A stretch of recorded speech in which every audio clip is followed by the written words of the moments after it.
नूरगामा साहरी में security forces की बरवक्त कार्रवाई, दहशत गर्दों की फरार होने की कोशिशें नाकाम।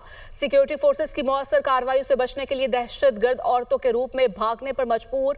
सिक्योरिटी फोर्सेस ने खवातीन का लिबास पहने दहशत गर्दों के फरार होने की कोशिश नाकाम बना दी है। इसी पर मजीद बात कर लेते हैं, अदील वड़ाइच हमें ज्वाइन कर चुके हैं।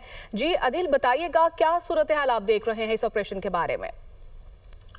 देखिए, जो बलूचिस्तान का इलाका है नूरगामा जहरी, उसमें सिक्योरिटी फोर्सेस ने बरवक्त कार्रवाई की है और दहशत गर्दों के फरार होने की कोशिश को नाकाम बना दिया है। सिक्योरिटी फोर्सेस की मौसर कार्रवाइयों से बचने के लिए जो दहशत गर्द हैं ये बच निकलने की कोशिश कर रहे थे और औरतों के रूप में भागने पे मजबूर थे, जैसा कि फुटेज में भी देखा जा सकता है।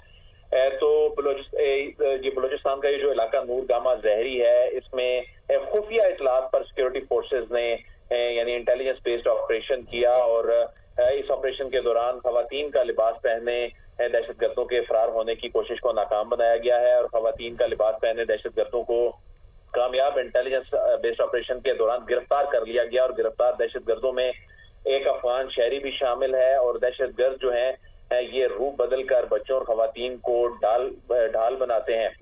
तो सिक्योरिटी जो जराए हैं उनका ये कहना है कि जो दहशत गर्दों के खिलाफ इंटेलिजेंस बेस्ड जो कार्रवाइयां हैं ये जारी रहेंगी और इन दहशत गर्दों की गिरफ्तारी के लिए इलाके में अमनो अमान की बहाली की जानिब ये एक अहम कदम जो है वो करार दिया जा रहा है। गुज़िश्ता रोज भी हमने देखा कि जिला फुजदार के इलाके जहरी में फितनतुल हिंदुस्तान के खिलाफ सिक्योरिटी फोर्सेज ने खुफिया इतलात पर ऑपरेशन किया था। ठीक है, खुफिया इतलात पर ये ऑपरेशन किया गया है। बहुत शुक्रिया आपका।